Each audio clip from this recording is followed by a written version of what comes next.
technology is great. You know, it's lots of fun, very helpful, makes a lot of things easy. But like anything in the world, there is too much of a good thing, you know? And I think one of the things we don't talk about is what is the balance of technology in our lives. And I would argue that for many of us, it's out of balance. We know that the chemical dopamine is released whenever we get a bing, buzz, flash, or beep from our phone or email, right? So dopamine is the exact same chemical that's released in alcohol, nicotine, and gambling, right? In other words, it can be addictive if left unbalanced. A little alcohol is great. Too much alcohol, not so great. Gambling is fun. Too much gambling, really bad, right? Technology is wonderful. Too much technology can be very destructive and destroy our relationships, like all addictions destroy our relationships, right? And so one of the things we're not considering is what is the right balance. If you wake up in the morning and you check your phone before you say good morning to your spouse, that's a problem, right? If you have phantom beeps, that's a problem. That comes from something, right? If you find yourself incapable of getting through a day without needing to check, that's a problem, right? Now, where it gets really dangerous is with kids, millennials. Some of them aren't kids anymore. Right. So almost all alcoholics on the planet discovered alcohol when they were children. When we're very, very young, the only thing we need is the approval of our parents. Right? When we go through adolescence, we now need approval from our peers. Frustrating for our parents, very important for us because it allows us to acculturate outside of our immediate families into the larger group, right? Very stressful time, and we're supposed to learn in this time of anxiety to rely on our friends, to reach out to our friends for help. That's what we're supposed to learn. Some people, quite by accident, discover alcohol, and then they learn the numbing effects of dopamine actually help them get through the stress of adolescence. This connection, unfortunately, becomes hardwired. And so for the rest of their lives, when they face any kind of financial, career, or social stress, they don't turn to a person, they turn to the bottle, right? Now, we have age restrictions on alcohol, cigarettes, and gambling, because we know that an immature mind is not yet strong enough or mature enough to deal with the powers of these addicting chemicals, these addictive chemicals, right? So we put an age limit. We have no such age limit or age restriction on social media or cell phones, right? So ostensibly what we've done is we've thrown open the liquor cabinet and we've said to our adolescents, hey, I know this whole adolescent thing is really stressful, so here's the vodka, take as much as you need. That's basically what we've done. And so what we have is an entire generation that's growing up addicted. And like all addicts, they haven't learned the skill set of when they suffer stress to turn to a person. What they do is they turn to the device. And what that only does is increase senses of isolation and loneliness and can actually destroy relationships. We've all had the experience where you're with somebody walking down the street in a meeting, out for dinner, whatever, and they pull out their phone and you feel like an idiot, right? Or when you're talking to them and they're going, and you're sort of like, what's the point of this? Now take an entire generation that has no memory of a time before the device. We at least can reference times before cell phones and internet and social media. We at least have a point of reference. They don't. So this is their normal, but that's how they feel. So you have an entire generation growing up with addiction and an increased sense of loneliness and isolation. We're already seeing the results. We're seeing increased rates of suicide amongst this generation. We're seeing increased rates of accidental deaths due to overdoses amongst this generation. We're seeing increased numbers of mass homicides, largely performed by this generation. School shootings, over 70% perpetrated by kids born after the year 1984. Schools, universities are now dealing with numbers they've never dealt with before of kids requesting leaves of absence due to depression. We're already seeing it, right? We're seeing the effects of loneliness and isolation. We're seeing it, and yet we're not reacting to it. We're not doing anything about it, right? And parents are a lot to blame for this. Because parents, there are some schools who want to restrict phones in the schools, and it's the parents who demand that they keep their phones in case of emergencies. Seriously? Seriously? When was the last time the cell phone was used for an emergency? So what time are you coming home? What time should we pick you up? And if there is an emergency, you call the office and they know what classroom the kid's in, and in 5 minutes, they'll bring the kid to talk to you on the phone. Like, the old way worked just fine. Remember we talked before about innovation. It has to solve a real human problem. What human problem exactly did we solve by compressing the 5-minute time frame? We added to the problem, we didn't solve it. So that's one huge problem. So combine that with the fact, so you have an addicted generation that doesn't have the skill set to ask for help. Combined with the fact that they're so good at Facebook and Instagram, they're good at putting filters on everything. So they're good at showing you how smart and strong they are. These kids who commit suicide, you go look at their Instagrams, you would have no clue that they were depressed because they're happy and they're star athletes, right? You'd have no clue because they're really good. So when we say silly things like, my door is always open, you're assuming they have the courage to come in. Combined with the fact that they're subject largely, not all, but too many, to a failed parenting strategy. Because their parents told them they were special, they could have anything they wanted, they could be anything they want. They got medals for coming in last, which by the way we know doesn't work. It devalues the medal for the one who comes in first, and the one who came in last, it makes them feel stupid because they know they didn't deserve it, right? The kids got into honors classes not because they deserved it, but because the parents complained. And some of them got good grades not because they earned them, but because the teachers didn't want to deal with the parents. And then the kids graduate college, and they get a job, and in an instant, they find out they're not special. They don't get anything for coming in last. Their parents can't get them a promotion, and you can't have whatever you want just because you want it. And in an instant, their entire self-image is shattered. And so you have an entire generation growing up with lower self-confidence than previous generations. So you have lower self-confidence than previous generations, combined with an inability to ask for help with things that you're struggling with, and you turn to social media or device, you keep checking, you count your likes, you count your followers, and if somebody unfriends you, oh my God, it's trauma, right? The way they break up with each other is they just ghost each other, just cut each other out and stop returning texts or returning phone calls, because they don't have the skill set to say, hey, it's not working out, it's not me, it's you, right? There's no closure on things, right? Combined with the fact there's an institutionalized impatience. So they've grown up in a world of instant gratification. You want to buy something, you go on Amazon, it shows up the next day. You want to get in touch with someone, you don't leave a message on their machine and wait 4 hours for them to get the message, you just text them and they get back to you immediately. You want to watch a movie, you just log on and watch it. You don't have to check movie times, right? Everything happens instantly. You want to get a date, swipe right. You don't even have to muster up the courage to go up like, hey, you don't have to. There you go, got a date, right? And so the problem is, they're accused of being entitled. I don't think they're entitled at all. Not at all. I think they're impatient. I keep meeting these fantastic, smart, driven, ambitious, idealistic, fantastic kids who graduated school, they got a job, they want to make an impact in the world. And I go up to them and say, how's it going? And they say, I think I'm going to quit. I'm like, why? They're like, I'm not making an impact. I'm like, you've been here 8 months. And it's as if they see the summit of a mountain. It's as if they're standing at the foot of a mountain. They can see the summit. They can see the thing they want to make it. What they don't see is the mountain. This large, immovable object. You can go up fast, you can go up slow, I don't care. But there's still a mountain. What they don't understand is that life, that relationships, and career fulfillment are a journey. There's no app for that. I got nothing. You gotta go through the slow, plodding, annoying, meandering process called career and life.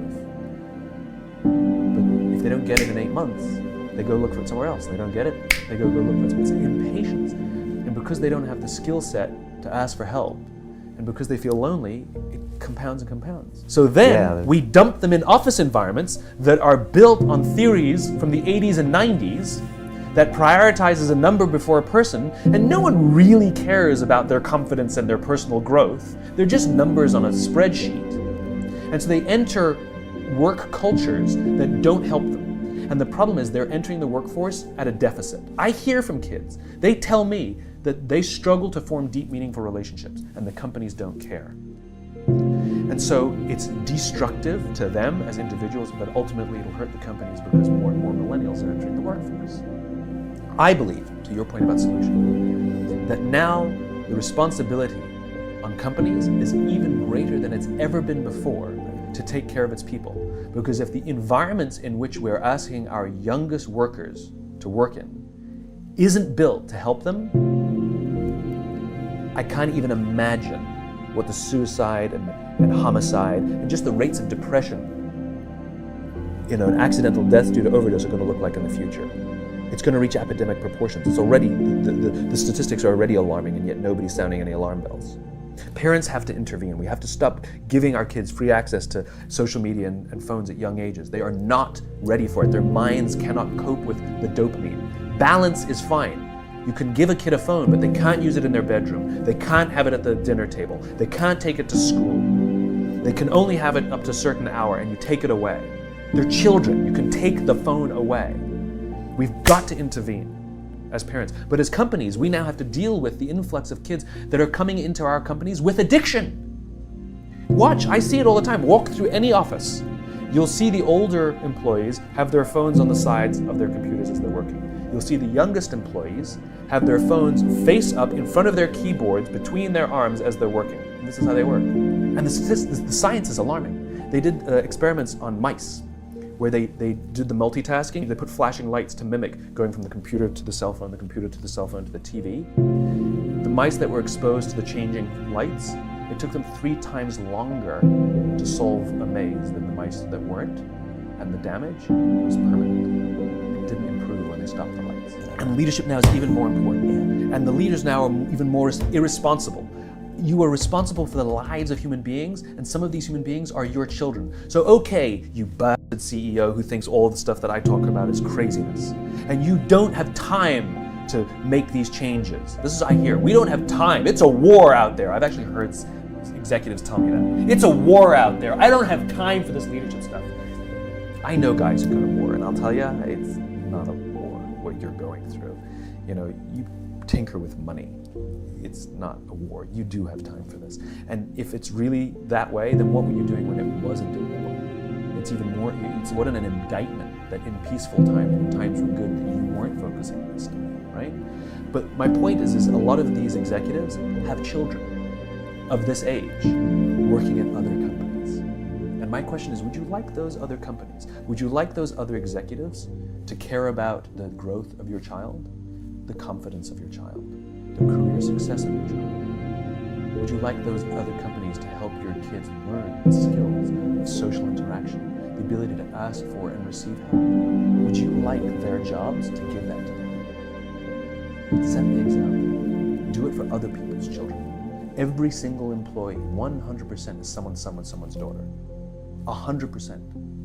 And if you want someone to take responsibility for the life of your children in their company, then why don't we start taking responsibility for the lives of the children? When you realize that your name, your form, and everything you see is provisional, 2 things happen. To some people, they have immediate, what we could only metaphorically call the dark night of the soul. They go into a deep depression because everything they thought was real is no longer real, including their own name, form, body, and mind. Some people get so scared that they have a bad trip. Some people cross that threshold and discover nirvana or enlightenment. And they say, wow, I thought I was squeezed into the volume of a body in the span of a lifetime, but I'm a timeless being that can morph myself into any experience, including the human experience, which is amazing. But the human experience is also that which causes existential depression. So the causes of human suffering, since you brought it up, are brought up in Eastern wisdom traditions as, number 1, you suffer because you don't know who you are. You confuse yourself with your body-mind experience. Number 2, you grasp and cling at experiences which are evanescent and transitory and dreamlike. You say, what happened to your childhood? It's over. What happened to yesterday? It's over. What happened to 5 minutes ago? It's over. What happens to these words? By the time you hear them, they don't exist. So, Wittgenstein, the German philosopher, said, we are asleep. Our life is a dream, but once in a while we wake up enough to know that we are dreaming. So what do you wake up to? When you cross this threshold, you wake up to your true self, which is not body or mind, but the awareness in which that experience is happening. So grasping and clinging at a dream is the second cause of human suffering. The third is being afraid of anything that's unpleasant, pain, abandonment, being treated by someone not respectfully. So that's, there's aversion to certain experiences. Third cause of suffering. Fourth is identifying, which is related to it, with your ego identity. And fifth is the fear of death. Now they're all connected. They're all the same fear. And they are not knowing who you are. This is the biggest question everybody should be asking. Who am I? What am I? Am I the changing experience of this body, which is a perceptual activity? Am I the experience of the changing mind or the changing personality? Because you don't have the same personality when you were a kid or maybe even 10 years ago. What is it at the basis of this? When you start that reflective self-inquiry, ask yourself, who am I? What do I want? What is my purpose? What am I grateful for? Go into the stillness of meditation. You have what wisdom traditions have called revelation, revealed truth. Now, that sounds very grand. I would say just call it insight. Meditation, mindfulness, awareness of body, awareness of mind, awareness of mental space, awareness of the web of relationship, awareness with that which we call the universe. It leads you ultimately to the awareness of awareness. And when you discover that, that's nirvana. Now, everyday experience is modified consciousness. So right now what we're experiencing is what we call the waking state of consciousness. So awareness is modifying itself every time you open your eyes into this experience, right? And you call it the physical world. Now if you close your eyes, you have another state of consciousness where you don't actually experience the physical world. You experience sensations, images, thoughts, emotions, stories. It's like a dream. As soon as you close your eyes, you're experiencing, you might call it daydreaming, but there's no difference between a daydream and what you dream at night. The physical world has disappeared, there's only a mental world. Then you go deeper at night, even the mental world disappears in what we call deep sleep. Now that is the highest intelligence, by the way, because in deep sleep, there's unconscious processing going on, there's creativity going on, there are correlations being made, there are toxins being removed, there's a whole resetting of your memories and consolidation of that. So in deep sleep, even though there is no experience of a physical or a mental world, it's a very intelligent, highly correlated state in which unconscious processing is occurring. Memories are being consolidated. Imagination is being refined, etc., even though you have no conscious experience. So think of these three states metaphorically like you would think of water becoming ice as the physical world, water as water, fluid, dreamy, water as vapor, even more dreamy and fluctuating and ambiguous and contradictory and difficult to grasp. But if you want a little bit beyond that, I'm speaking metaphorically, you'd end up with what is called the quantum vacuum, which is the fundamental ground of existence according to science. But you can do that subjectively. You can move from the physical world to the dream world, to the sleep world, and beyond to what is called fundamental consciousness, which is the source of all knowing, all experience. In wisdom traditions, it's called undifferentiated consciousness. So what is reality? What we call reality, what today's science calls reality, comes under the heading of naive realism. Einstein was a naive realist. And I'm not saying this in a derogatory fashion. It's a word in the science of philosophy. Naive realism means that the physical world exists exactly as perceived by the 5 human senses. Now obviously that's not true. Other species experience the world through different modes of sensory perception. The second aspect of naive realism is that the physical world, as perceived by the 5 human senses, would exist even if no one was observing it. Well, how do you prove that? And firstly, it's naive because we know that the world is more than what is perceived by the 5 human senses. So this leads us to a solution actually of the hard problem of consciousness, which is get rid of the idea that the world is physical. What we call of the world as physical, even your physical body, is a perceptual activity. And that perceptual activity for you and me is a human perceptual activity through human consciousness, not through bat consciousness, not through mosquito consciousness, not through plant consciousness. But non-dualism says, go beyond that. There is only one consciousness that is differentiating, undifferentiated consciousness, differentiating into these different species of consciousness that form a matrix of conscious beings that are collectively projecting this universe. I don't think consciousness, being formless and infinite, is subject to either birth or death. This is a vacation we are having on planet Earth right now, and so might as well enjoy it. But death is not the end of consciousness, it's the end of a certain storyline in consciousness, a certain interpretation of perceptions, images, feelings, and thoughts. It's not that I don't think about death. I ask myself, what is beyond my provisional identity? And I dwell in that, and that has a very interesting outcome, which is the outcome in every spiritual tradition. There are only 3 things that happen, by the way, in a religious or traditional experience. One is transcendence. You know that you are not an entity in space and time, that your true self is formless, infinite, unbounded, borderless, unfettered, free consciousness.